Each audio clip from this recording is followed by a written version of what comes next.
Hoy tenemos con nosotros a Rubén Sosa, él es historiador, doctorando en historia, de hecho, docente también, impulsor del blog Isura, un blog de divulgación histórica y cultural sobre el mundo canario en relación con la raíz amasí. Buenas, Rubén, ¿qué tal? ¿Cómo estás? Buenas, Raúl, encantado de estar aquí con Tamaño. Hablando de Isura, un poco, tú creas ese blog hace muchos años, hace bastantes años, cuando digamos Sí. que la historia amasí, la cultura amasí no era tan conocida, por lo menos no se hablaba del origen amasí tan abiertamente como se habla hoy en día de las primeras poblaciones canarias, ¿no?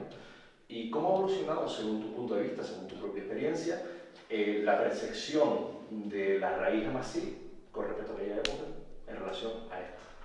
Es que fíjate que el blog Isura lo puse en marcha hace una década aproximadamente, 11 años, no sé si 11 años por ahí o 12. Y sí es verdad que ya en aquella época sí se oía hablar del tema, pero muchísimo menos. Incluso me voy un poco más atrás, hace a lo mejor 20 años, cuando yo era adolescente. Y sí recuerdo que se oía muchísimo menos, pero muy poco. Prácticamente casi nadie le sonaba esa palabra. Y es verdad que es una cosa de la que no nos hemos fijado mucho, que en 20 años parece que la palabra a mucha gente ya le suena. Y eso sin duda es un efecto positivo que básicamente se debe al desarrollo de las investigaciones desde el punto de vista arqueológico, etcétera, fundamentalmente históricas y arqueológicas, que han sido las que han sacado del olvido esa palabra, ¿no? Entonces, con el blog Isura, nosotros empezamos, primero empezamos varios, pero bueno, al final suele pasar en muchos proyectos, se queda uno solo manteniendo el blog, y la verdad es que hemos visto una evolución. Ya se empezaba a oír cada vez más en la prensa y demás, pero al principio era algo más extraño, ¿no? Y sobre todo, me acuerdo que se asociaba mucho a la política, ¿no? Porque parecía que solo dentro del mundo del nacionalismo y del independentismo se hablaba de eso, ¿no? Y parecía que era algo intrínseco. Pero bueno, con el tiempo se ha ido más o menos expandiendo, se ha ido transversalizándose, por decirlo así, y ya se oye de distintos sectores fuera de la política, en el ámbito de la cultura, de la arqueología, de la investigación también, ¿no? O sea que, bajo tu punto de vista, todo este tipo de avances en investigaciones arqueológicas e históricas ha influenciado a que el término amasí, a que un poco la historia antigua de las Islas Canarias haya tenido más influencia, ¿no? Pero algo de importancia también ha tenido la difusión de Isura, ¿no? Yo no sé los picos de visitas que tiene realmente Isura, pero es verdad que ha habido artículos que se han viralizado y han corrido por todos los espacios de internet, digamos. Sí. De hecho, yo diría incluso que el caso de Blog Isura, cuando empezó, sí es verdad que una de las cosas que teníamos como objetivo era, digamos, despolitizar, vamos a decirlo así, el concepto amasí y la cultura amasí en general, y llevarlo al conjunto de la población. Un poco la idea era que presentarlo como algo, un patrimonio que formaba parte de la historia y la cultura de Canarias, y que todo el mundo, independientemente de su orientación política, tenía derecho a conocerlo y a identificarse con él. Entonces, ese objetivo que teníamos nosotros al principio, creo que en parte lo hemos cumplido, y la prueba de ello precisamente es que los medios de comunicación se hablan con mayor normalidad. No quiere decir que sea un mérito de Isura, ni mucho menos, pero creo que honestamente y de la humildad hemos contribuido, hemos puesto nuestro granito de arena a que se conozca un poco más, ¿no? Porque toda aquella persona que esté interesada en el tema y haya querido conocer más, han podido hacerlo mediante Isura. Y la prueba no solamente son los picos de visitas de los que me hablan, sino también los correos electrónicos que hemos recibido, los mensajes que hemos recibido de mucha gente interesada haciéndonos preguntas de todo tipo, o pidiéndonos información sobre un nombre o cómo se escribe en amasí tal cosa, o bueno, información general incluso para llevarla a la escuela, ¿no? Profesores que nos han pedido información concreta para llevarlo a los centros educativos. Entonces yo creo que Isura ha sido una herramienta muy útil al respecto. Hemos contribuido, hemos sido una más, porque es verdad que de los colectivos otros grupos, otras investigaciones que han promovido el conocimiento sobre este aspecto. Pero sí es verdad que siempre he notado esa laguna de que parece que el continente es algo prohibido, ¿no? Algo súper difícil y para nada, ¿no? Igual que nos acercamos a América Latina a conocer otros ámbitos de nuestra cultura, como puede ser el punto cubano, la décima, pues también nos podemos acercar a Norte de África a rastrear algunas de las cuestiones más relacionadas con nuestra cultura antigua. Y a veces no tan antigua, ¿no? El tema de los moriscos o el tema de la pesca tiene mucho que ver con el continente, ¿no? Hablabas de la despolitización de la historia indígena de Canarias, ¿no? Yo te quería preguntar que hasta qué punto ha influenciado en digamos, no solo la normalización, sino en la aceptación social de la raíz amasí, que se haya quitado esa carga política de toda esta historia, ¿no? Y si todavía consideras que hay ciertas trabas por la otra parte, ¿no? La otra parte que niega, o más que niega, matiza o minimiza la influencia indígena y lo que hace es que, bueno, que siempre busca orígenes de otro tipo, busca influencias inglesas, europeas y demás, que le parece que son más digamos, que tienen más enjundia, ¿no? Y yo no sé hasta qué punto ha influenciado esa despolitización progresiva a que la historia amasí pues, un poco se haya popularizado, ¿no? Es una buena pregunta. Habría que comenzar diciendo que la identidad canaria es compleja. ¿Por qué es compleja? No digamos que, no vamos a decir ahora que por eso somos especiales. Gran parte de las identidades de los pueblos, de las diversas identidades suelen ser complejas, ¿no? Porque las identidades se suelen construir también con procesos históricos complejos, con aportaciones muy diversas, que en Canarias me da la impresión de que existe cierta confusión al respecto, ¿no? Sobre cómo se construyen las identidades.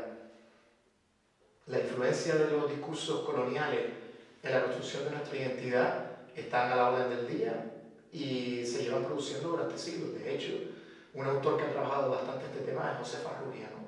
Que ha indagado cómo el pensamiento colonial ha construido los discursos identitarios. Hay que partir de ahí para entender la complejidad del asunto. Un discurso, una interpretación de nuestra identidad está fuertemente marcada por la colonialidad. ¿Por qué? Porque forma parte de nuestra historia y de nuestra realidad. Es decir, Canarias se ha construido desde un sistema colonial, desde la colonialidad, porque se ha hecho desde la dependencia del exterior. No se ha construido desde una soberanía, desde una autoconstrucción. Eso queda demostrado con todos esos discursos que cuestionan que Canarias tiene una identidad propia. ¿Por qué se cuestiona que Canarias tiene identidad propia? Porque Canarias no es un Estado, porque Canarias no cuenta con soberanía, eso por un lado. Y por otro lado, se cuestiona porque evidentemente al estar marcados por la colonialidad, por las influencias externas, que eso es normal, ¿no? Las influencias externas son normales y saludables, ¿no? Y deseables. Sí, pero más que nada están marcados por la imposición de cultura foránea, concretamente de una cultura concreta, ¿no? Vamos a decir, la castellana y la católica, ¿no? Esa ha sido la que ha marcado Canarias. Entonces, por tanto, la cultura canaria actualmente es compleja porque es fruto de toda esa confluencia, de la influencia colonial, de nuestra migración a América, de la ida y la vuelta de América y de nuestras raíces indígenas y por tanto amasí y por tanto africanas, ¿no? Entonces esa complejidad es difícil de digerir y evidentemente choca con mentalidades vigentes actualmente. Por un lado, un independentismo, digamos, radical, que intenta de alguna manera excluir algunas parcelas de nuestra identidad, como puede ser todo lo que es el ámbito hispano, ¿no? De nuestra identidad, latino e hispano, que está ahí, forma parte de lo que somos, y por otro lado, un españolismo también radical y excluyente, que intenta todavía excluir una parte de nuestra identidad que es esencial, que es la génesis de nuestra cultura y de nuestro pueblo, ¿no? Que es el tema amasí, llamándolo por su propio nombre, y como se ha denominado, como se denomina sobre todo y todavía de forma muy habitual, aborigen, ¿no? Porque esa denominación incluso tiene una carga colonial muy potente y no somos conscientes de ello.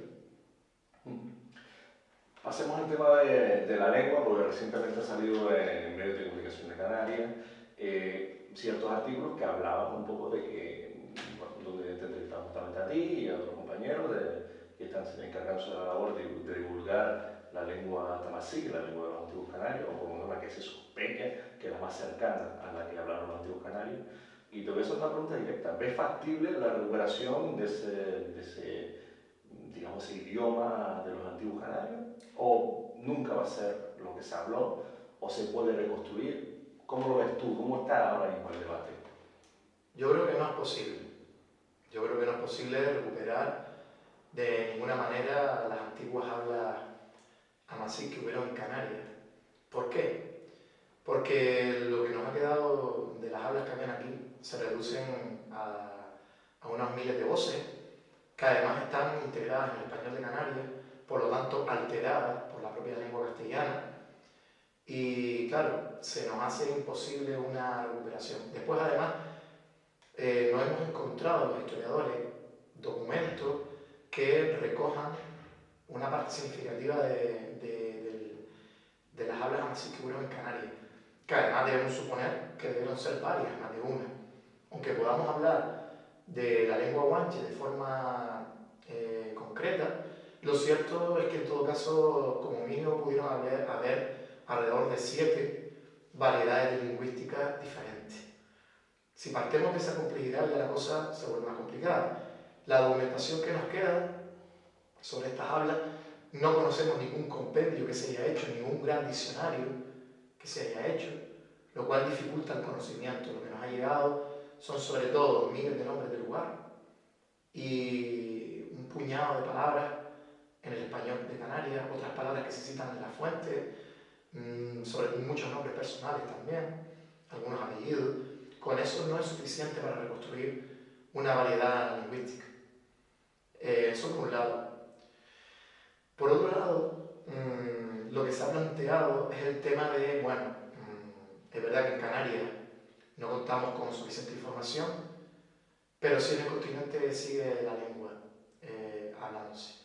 Es tan complejo el tema que habría que añadir otro problema.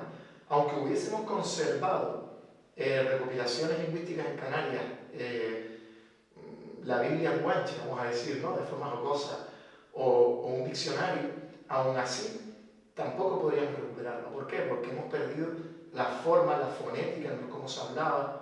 O sea, como la lengua cayó en desuso, es muy complicado la reconstrucción que tuviéramos el material. Ahora bien, con lo que nos queda, sí tenemos suficiente para saber qué tipo de lengua se trataba.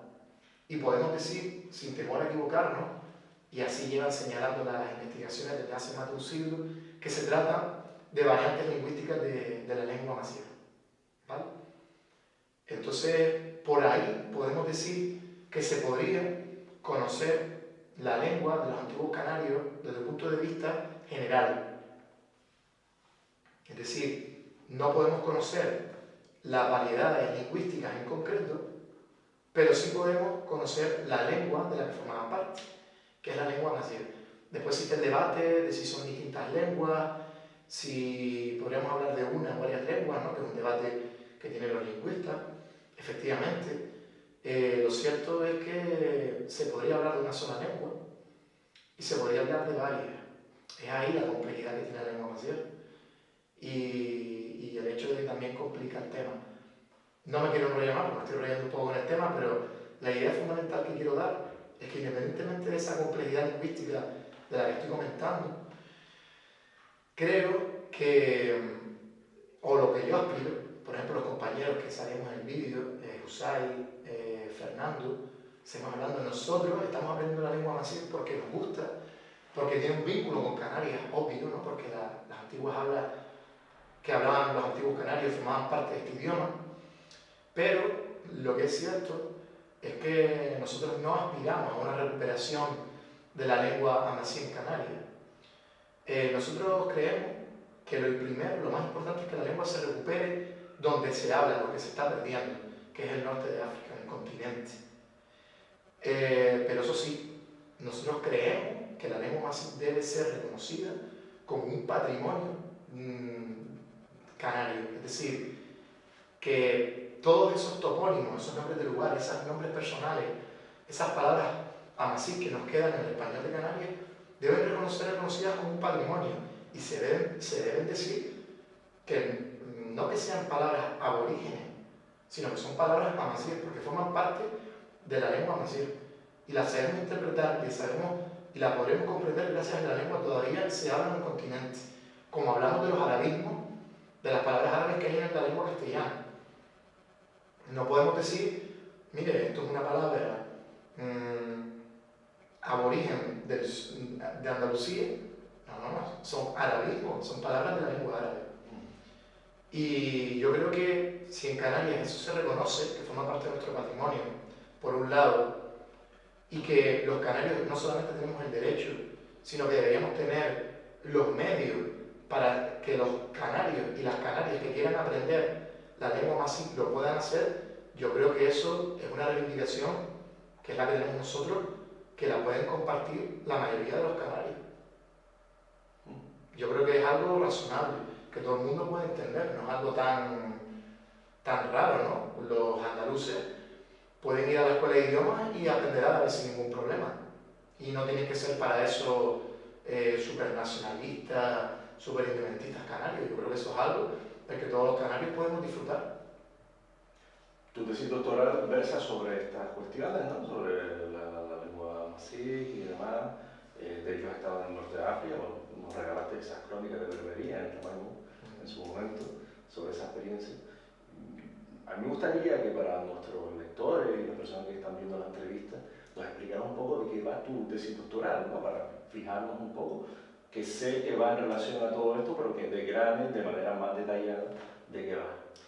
Antes que nada me gustaría agradecer a la Fundación Tamaimo por el apoyo que siempre me ha brindado, por ejemplo, permitiéndome publicar en la página los artículos en referencia a la experiencia de Berbería, ¿no? Como la crónica de Berbería. Es cierto que no las he podido finalizar todavía, pero espero algún día terminarlas porque hay algunas cosas más que me gustaría contar. También por haberme invitado a participar en el Foro Bucio hace un par de años.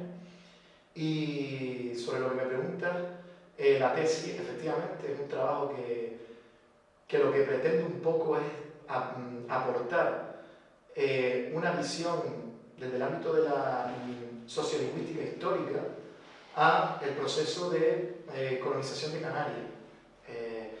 Creo que un elemento fundamental para entender ese proceso de asimilación es la lengua. ¿Por qué? Porque suele ser un indicador clave para entender o para medir el proceso de asimilación de un pueblo. Es decir, cuando los antiguos canarios, después de la conquista, se ven en la nueva sociedad colonial a la que se tienen que adaptar, una sociedad católica, castellana, ellos, uno de los elementos fundamentales de esa integración, que a veces nos olvidamos, es la lengua, porque es la lengua la que te va a permitir comprender y de verdad asimilarte a una sociedad. De hecho, en muchos países, para reconocerte como miembro o para darte la nacionalidad, uno de los requisitos es manejarte en el idioma del país, ¿no? Sin ir más lejos, los propios canarios, para nosotros considerar que somos conscientes, pero lo hacemos de forma inconsciente. Cuando un extranjero se integra en la sociedad canaria, y nosotros lo consideramos canario cuando vemos que hablan canario, cuando hablan el español de Canarias, ¿no? Pues lo mismo debió pasar aquí, es decir, el indígena tuvo que aprender español para poderse integrar en la nueva sociedad colonial. Y es por eso tan importante comprender ese proceso de cómo la lengua indígena, las hablas amasí que había en Canarias, se fueron cayendo en desuso y se fueron sustituyendo por el castellano. Ese es el principal objetivo de la tesis, comprender ese proceso de pérdida de la lengua amasí en Canarias, porque al fin y al cabo es la génesis del español que hablamos en Canarias actualmente. Y por otro lado, uno de mis objetivos también es poner en valor precisamente ese patrimonio lingüístico canario, el patrimonio lingüístico concretamente amazigh. Sobre todo ponerlo en valor, que es un patrimonio que perdimos, pero que sigue estando en Canarias, ¿no? Y ese es el objetivo de mi investigación, y por eso estuve un tiempo, en este caso en Marruecos, en la ciudad de Adir, la Universidad de Sol, hay un acuerdo también entre la Universidad de Las Palmas de Gran Canaria y la Universidad de allá, con un programa Erasmus, y ahí estuve haciendo trabajo de campo de entrevistas y de encuestas y demás, para ver cómo era la coexistencia de distintas lenguas, en este caso el árabe, el francés, el amazigh, en esta zona de Marruecos.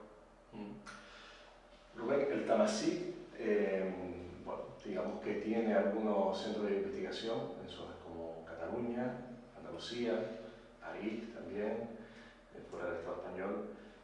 Y en Canarias, que se supone que esa lengua se habló, los indígenas canarios la hablaron, hay evidencias históricas de eso, como hemos hablado durante esta entrevista, sin embargo, no se aprende. Cuando realmente hay un boom de los idiomas, ¿no? Hay escuelas de idiomas en todos los municipios, donde realmente en un mundo globalizado hablar inglés, francés, alemán y hasta chino o ruso, italiano, que es un idioma que solo se habla en un país concreto, ¿no? Está a la orden del día, sin embargo, esto no está. Y yo no sé qué motivo le ves tú a todo eso, no es una contradicción en sí misma.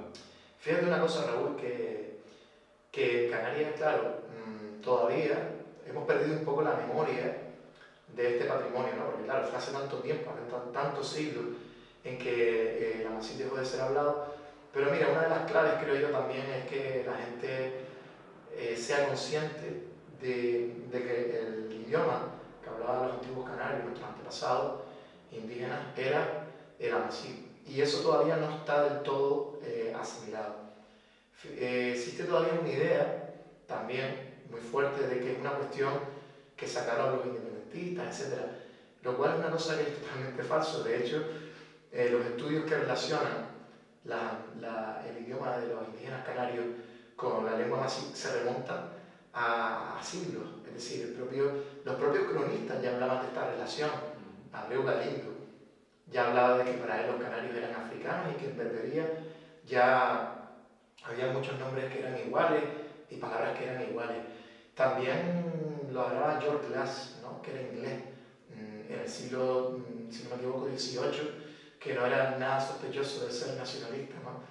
De hecho, todavía no había nacido el nacionalismo canario moderno. Y ya en el siglo XIX, investigadores como Salim Berthelot ya hablaba de esto, ya intercambiaba correspondencia con antropólogos franceses en el norte de África, y a ellos estaban viendo que el guanche era efectivamente parte de la lengua amazigh, porque ya los franceses estaban en el norte de África y ya estaban investigando todas estas cuestiones. Aceptar que se puede aprender con normalidad, igual que aprendemos árabe, en la escuela de idioma podemos aprender árabe, ahora parece que se puso el portugués también, se ha integrado el portugués, la lengua, por cierto, muy interesante para Canarias también, sí, por el tema de los canarismos, los lucismos, ¿no? Y yo creo que es una cuestión de tiempo. Yo soy optimista, además. Creo que con el tiempo va a haber más conocimiento. También la lengua amazigh se va a normalizar mucho más. Ya en Marruecos es lengua oficial. En Argelia también va por el mismo camino. Y yo creo que es una cuestión de tiempo. Yo soy optimista y yo creo que es hora de que,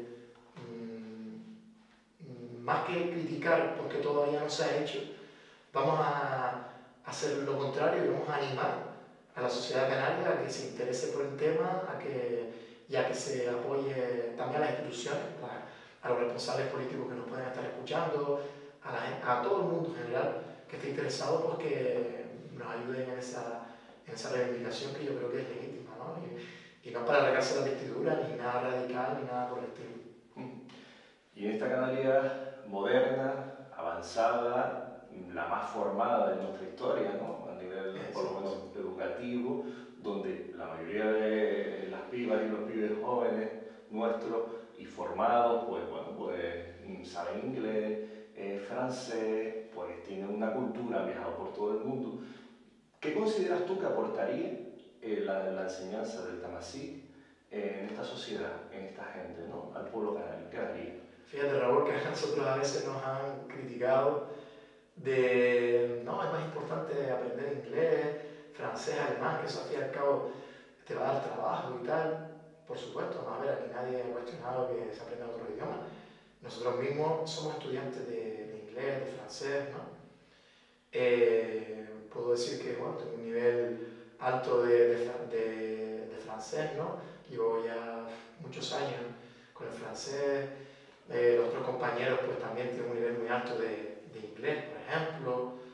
Y yo creo que precisamente la gente que estudiamos idiomas, las que nos gustan los idiomas, lo que nos hemos interesado más por aprender, no la gente del ámbito de la historia, de la arqueología, no quiere decir que no hayamos gente también interesada, ni que la pueda haber, ¿no? Que no se malinterprete. Pero sí es verdad que la gente que he notado yo más interesada en este tema suele ser gente que le gustan los idiomas y le llama la atención, ¿no? Y también le gusta lo nuestro, o le gusta la historia, la cultura, o el mundo norteafricano es interesado por aprender la lengua masí. Y yo creo ¿qué es lo que nos podría aportar? Yo creo que, por un lado, nos ayudaría a comprendernos más a nosotros mismos, paradójicamente, y no tan paradójicamente, obviamente. ¿Por qué? Porque nos puede abrir la puerta a entender un poco más parte de nuestro léxico canario, el léxico de origen amazigh, por ejemplo la toponimia, los nombres del lugar, nos puede ayudar a comprender términos que tenemos en nuestra habla, como tajaraste, como beretén, como tafor, como tajinaste, tabaiba, etc. Y eso por un lado. Y por otro lado, también nos puede ayudar a comprender, tanto que se habla de la tricontinentalidad, ¿no? de América, de Europa, de África, ¿no? El propio Benito Cabrera decía la canción Mi raíz es bereber, ¿no? Para comprender la cultura amazigh o bereber, la lengua es fundamental. Es decir, nosotros tenemos una cultura muy monolingüe en Canarias. Nos creemos que, porque claro, hablamos una lengua internacional, el español es una lengua internacional, de las más habladas del mundo, y es comprensible. Pero lo cierto es que para entender bien la cultura amazigh hace falta la lengua, y lo cierto es que para estrechar lazos con el continente, con África, yo creo que lo más razonable es empezar por el mundo africano que más relación cultural tiene con nosotros, ¿vale? Igual que con América tenemos una fuerte relación con el Caribe, ¿verdad? Lo lógico es que con el mundo africano la busquemos sobre todo con los que culturalmente tienen vínculos con nosotros, que son los pueblos amazigh, ¿vale? Tenemos también a los vecinos saharauis que están al lado de nosotros, y con la lengua amazigh nosotros podemos estrechar vínculos, podemos conocer más y podemos aprender un idioma auténtico, un idioma antiguo, ancestral, un idioma que tiene miles de años, es una reliquia auténtica, ¿no? Los vascos, por ejemplo, presumen de que hablan una lengua milenaria. El amazigh es igual de milenario, es igual de exclusivo, ¿no? Así que bueno, estoy aquí vendiendo el producto, ¿no? Y yo creo que merece ser también vendido porque ya los otros idiomas tienen ya su publicidad utilitaria, y yo creo que el amazigh no solamente es interesante todo lo que acabo de decir, sino que también puede ser útil para practicar esa tricontinentalidad, ¿no? Ese vínculo que tenemos con África. Hay otro patrimonio en cuanto a la lengua en Canarias, que es el dialecto canario, el habla canaria, ¿no? Siempre que se tratan de estos temas, ¿no? Hablar el tamasí, que es una parte de nuestra identidad, se dice que, bueno, que no puede sustituir al español de Canarias porque es disparate, porque estamos acostumbrados y demás. A mí me gustaría que para que las personas que estén viendo este vídeo la conozcan, me dieras tu opinión sobre la identidad que aporta también el español de Canarias y si realmente es contrario con la enseñanza del tamasí. Gracias por hacerme esta pregunta, porque muchas veces surge ese comentario de mucha gente en las redes sociales o amigos, ¿no? Que dicen, bueno, es que lo importante es que no se pierda la habla canaria, eso ya de la Masí. Efectivamente, yo no le quito razón, es decir, yo creo que la prioridad es que no perdamos lo que tenemos. Igual que digo que es importante que la Masí no se pierda donde se habla, también digo que el español de Canarias no lo podemos perder, la habla canaria, ¿no? ¿Por qué? Porque es nuestro principal seña de identidad. Muchas veces en los debates lo planteo, ¿no? Para los canarios, ¿no? Para ti, ¿cuál es, le pregunto yo a muchos amigos y amigas, cuál es la principal seña de identidad de los canarios? No me vengas a decir ahora que son las papas arrugadas y con todo mi respeto al timbre, ¿no? Pero creo que hay otros elementos más importantes. Y mucha gente me dice la geografía, ¿no? Y yo también, es verdad, somos un archipiélago, la geografía es determinante, por supuesto, pero yo creo que el principal seña de identidad cuando vamos por el mundo es nuestra habla, nuestra lengua, ¿vale? Hablamos castellano, hablamos español, pero hablamos un español propio de Canarias. Es decir, los canarios hemos construido, hemos elaborado por nosotros mismos una variante del español propia, ¿no? Y eso nos da una identidad inequívoca. O sea, hablamos una lengua única, vamos a decirlo, que no se habla en ningún otro lugar. Entonces, y al mismo tiempo se habla en muchos países, porque el español es una lengua internacional, pero que tenemos una seña, lo hemos adaptado a nuestra propia identidad. Y eso es importantísimo. De hecho, le comentaba antes el ejemplo de los extranjeros, que si hasta que no hablan canario, no los terminamos de considerar parte de nosotros. ¿Por qué? ¿Por qué es tan importante el habla canaria? El habla canaria no solamente es un acento, como dice mucha gente. No, bueno, tenemos un acento, no. El habla canaria es mucho más. El habla canaria no solamente es un acento, es un léxico, es una forma de hablar, es una literatura, oral y escrita, es una poesía, es un folclore y sobre todo es una forma de pensar. Es decir, el habla canaria transmite una forma de pensar y una cultura, es el vehículo que transmite esa cultura y que al mismo tiempo es el envase de esa cultura. Es decir, si a nosotros le quitamos, nosotros podemos conservar la lucha, muchos elementos de nuestra identidad, pero si le quitamos el habla canaria, todo eso se quedaría un poco, digamos, con los pies de barro, ¿no? Porque el folclore sin el habla canaria, pues ya me dirás qué es. O las décimas nuestras, ¿no? Diciéndolas en castellano de Castilla, ¿no? Sería algo totalmente desnaturalizado, ¿no? Perderíamos nuestra principal seña de identidad. Yo creo que el día que los canarios perdamos nuestra habla, ya no seremos canarios, o seremos otra cosa que no es lo que entendemos por canario. Esa es mi opinión personal. Y creo que por eso es súper importante. Y por supuesto, no tiene por qué estar reñido con aprender a Masí, ni muchísimo menos. Las dos forman parte de nuestra identidad y son fundamentales, pero obviamente la habla canaria que todavía la hablamos y además conserva todo ese léxico Masí también, por un lado, es fundamental que lo mantengamos y tomamos esa conciencia de lingüística que nos falta a los canarios, que yo creo que no la hemos perdido porque hablar, vamos a decirlo así, como diría la gente, hablar peninsular es muy difícil para mucha gente. Yo creo que por eso no lo hemos perdido, porque desgraciadamente arrastramos muchos complejos que todavía lo podemos ver reflejados en la publicidad, ¿no? Me parece que para hacer un buen anuncio tenemos que poner a alguien hablando un castellano de Castilla, lo cual es totalmente absurdo, ¿no? Es como decir que lo que estamos hablando nosotros ahora no está del todo bien, lo cual es una auténtica tontería. Yendo al tema de la historia antigua, ¿no? Que está muy relacionada con, digamos, más así, en tanto en cuanto era un poco el idioma que se hablaba en su momento, bueno, recientemente se declaró Riesgo Caído un patrimonio inmaterial de la humanidad por la UNESCO, ¿no? Y yo no sé, porque hay algunas señales que vislumbran un cierto auge de la historia antigua de Canarias. No voy a decir, porque no lo vivimos, porque somos de los 80 al final, como en los años 70, pero hay cierto auge, sobre todo en ciertos círculos científicos, académicos, arqueológicos, de la historia antigua de Canarias. ¿Tú cómo lo ves? Como historiador, como doctorando en historia, como docente también, que tratas con pibes, ¿cómo lo ves tú? Súper, mega, hiper positivo. Yo soy súper positivo al respecto. ¿Pero lo ves o no ves que exista? ¿Ves que existe? Sí, claro, lo veo y además lo veo súper positivo.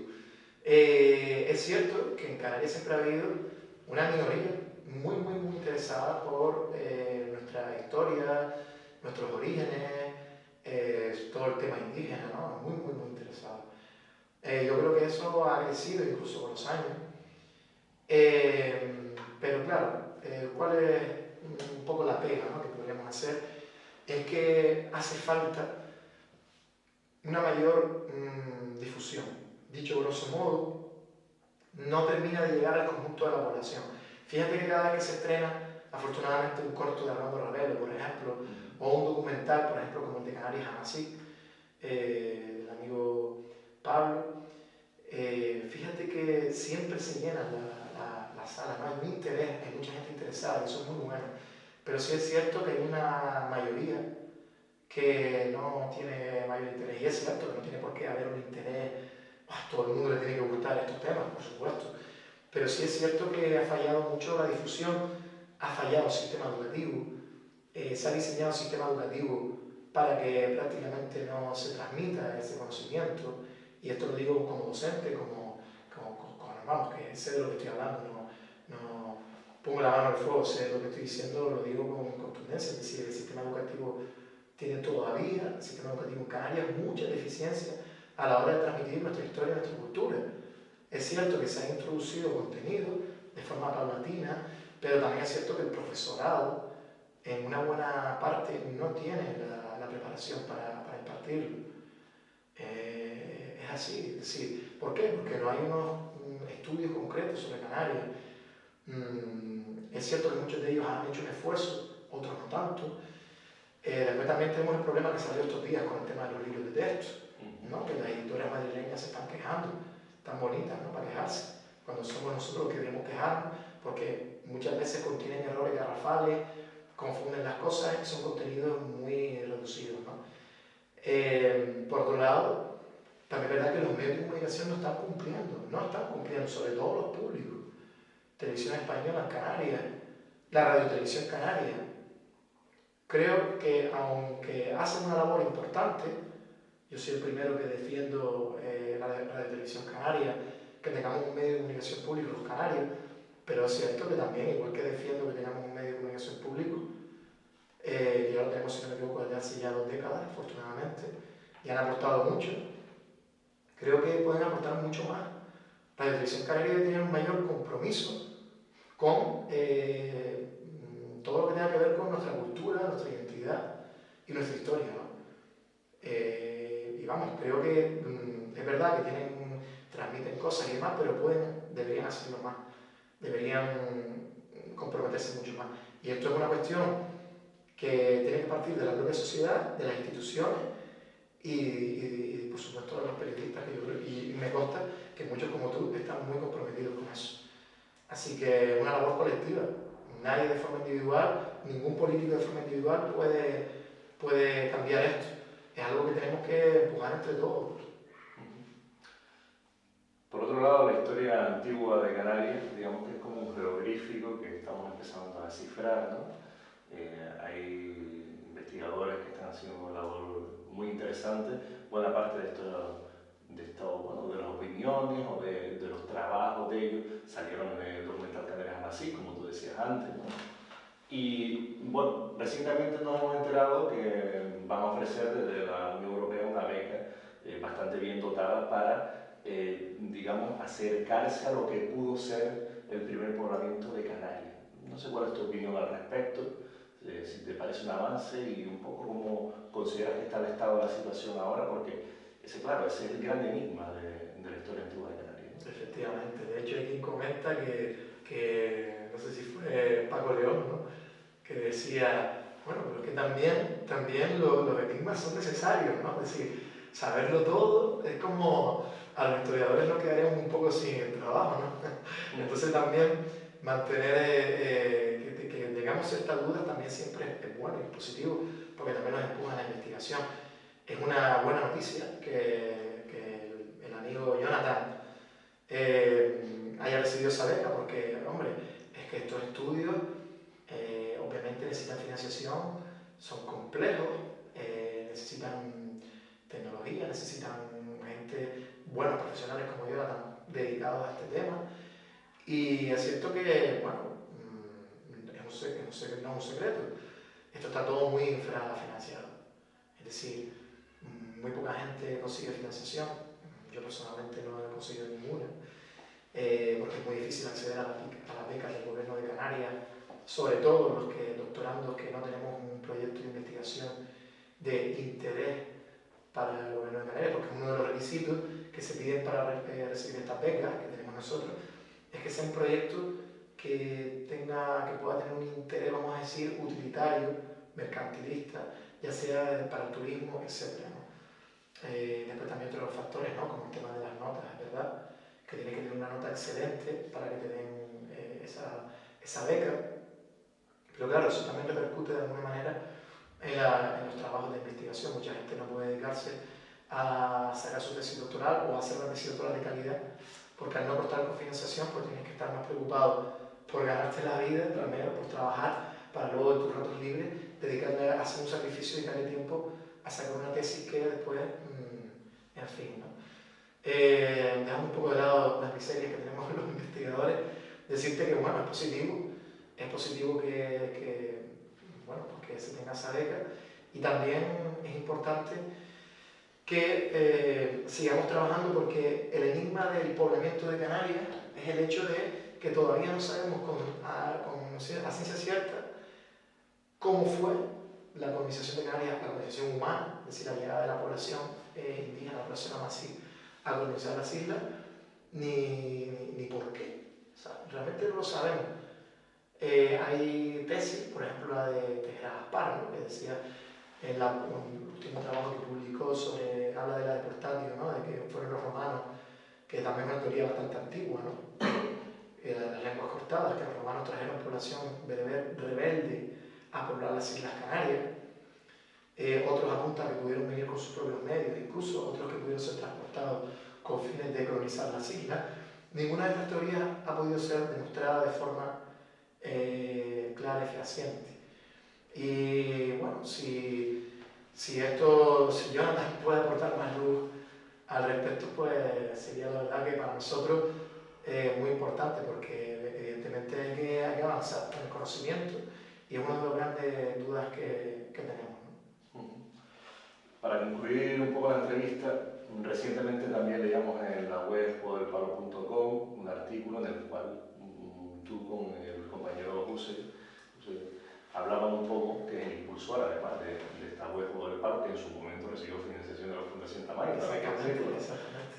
Pues un poco hablaban del origen de la lucha canaria y su reminiscencia en algunas prácticas del norte de África. ¿Qué nos puedes contar de esa investigación? Que yo creo que llamó bastante la atención. De hecho, hay algunos medios de comunicación que se están haciendo eco. Exactamente. Yo antes que nada quería, felicitar a los telespectadores que hayan llegado hasta este punto de la entrevista, ¿no? Porque la verdad es que he hablado bastante, gracias a Raúl, que me ha dejado un poco soltarme, ¿no? Y decirte que todo este tema de... por supuesto, se me olvidaba agradecer una vez más a la Fundación Tamaimo habernos apoyado con el tema de la página de Jugo del Palo Canario, mi compañero Kusai, que tanto se le ha ocurrido, ¿no?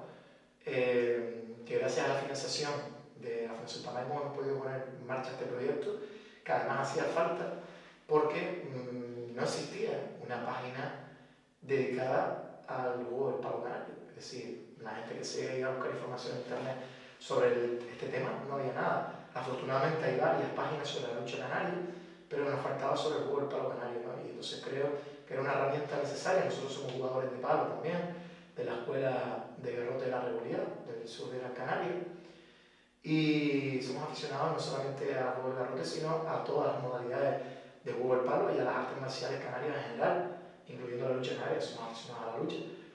Y evidentemente, siempre, a pesar de ser una página de juego del palo, lo tenemos un poco abierto también al resto de las prácticas, a nuestros deportes, ¿no? Y claro, toda esta investigación en el norte de África, claro, la lengua, todo eso me llega a indagar, te lleva, como cuando aprendes cualquier idioma, a conocer también la cultura del lugar, ¿no? Entonces ahí también, por ese medio, y yo también fuimos conociendo el tema de la lucha, ¿no? El tema de la lengua, y luego también, preguntando a la gente de ahí, pues conocimos un tipo de lucha muy extendido, por cierto, entre el norte de África, pero extendido, pero de forma, digamos, marginal, entre comillas. Es decir, se está perdiendo, se tiene como un juego tradicional, pero no se le da a lo mejor la trascendencia que los canarios le hemos dado a nuestra lucha, ¿no? Quiero aclarar también aquí, que tengo la oportunidad, que nosotros en ningún momento hemos dicho que la lucha no sea canaria, etc. O sea, la lucha canaria es una lucha propia nuestra, particular nuestra, que no hay ninguna igual que la nuestra en el mundo, por supuesto. Pero, obviamente, gran parte de los pueblos, por no decir toda la humanidad, en algún momento han tenido algún tipo de lucha cuerpo a cuerpo, y que algunos pueblos pues la hemos desarrollado y la hemos convertido en deporte, como el caso de los canarios, pero que obviamente los canarios llegamos aquí de algún lugar, es decir, los orígenes de nuestro pueblo son la Masía. Después vino población europea también, y somos un pueblo mestizo, ¿no? De estos indígenas con los europeos que vinieron, y probablemente entre los europeos que vinieron, algunos de ellos también practicaban alguna lucha cuerpo a cuerpo, y seguramente que los guanches, vamos, seguramente yo estoy totalmente seguro, como historiador, de que los antiguos canarios practicaban luchas cuerpo a cuerpo también. A pesar de que las referencias son un poco vagas, ¿no? Pero sí es verdad que casi todos los pueblos lo han practicado alguna vez, y que la lucha canaria viene de todo eso, ¿no? El hecho de nosotros haber certificado, vamos a decirlo así, que la lucha cuerpo a cuerpo se practica en el norte de África, no solamente entre los bereberes, y además practican una lucha muy parecida a la canaria. Yo creo que eso, y que no se supiera hasta ahora, conocemos la lucha leonesa, hay otras luchas en Europa, en Oriente Medio también hay una lucha muy parecida precisamente a la que nosotros revelamos, a la bereber, a esta, ¿no? Que le llaman Tigri, en Cerdeña también, muy parecida. Nos habla de que, claro, los pueblos mediterráneos, eso están en contacto de la antigüedad, ¿no? Tanto los bereberes como los pueblos del sur mediterráneo. Y en definitiva lo que quiero decir es que es muy posible que si los pueblos bereberes tienen lucha, ya sean los tuareg, los kabylios, como ya hemos certificado, los tunecinos, los bereberes marroquíes, los saharauis, que tienen origen así también, es totalmente, o sea, consolida mucho más la idea de que nuestra lucha tenga también origen guanche, ¿no? Son origen guanche, porque algunos han llegado a decir que no, que el origen es europeo, y que independientemente de las influencias que haya tenido, de la evolución que ha tenido la lucha canaria, que pues, con total seguridad, bueno, nosotros lo creemos, ¿no? Independientemente de que el compañero Usay sea licenciado en filosofía y yo sea licenciado en historia, y sabemos que el rigor científico es lo que debe primar, eso no quita para que nosotros creamos que la lucha canaria efectivamente tiene un origen guanche, como siempre se ha creído, y que el hecho de que los pueblos amasí tengan luchas cuerpo a cuerpo es prueba, aporta mayor solidez a esta idea. Rubén, muchas gracias, ha sido muy entretenido, ha sido muy didáctico y nada. Gracias a ti. Siempre la presencia y que siempre esté, tú siempre agradeces a la Fundación y yo en mi caso particular te quiero agradecer a ti que siempre estés al otro lado, digamos. Raúl, para lo que haga falta, yo con Tamaimo 100%. Muchísimas gracias por el interés y por la paciencia. Me ha aguantado tanto esta entrevista tan larga y Un placer, extensa. un placer. Muchísimas gracias. Hasta la próxima.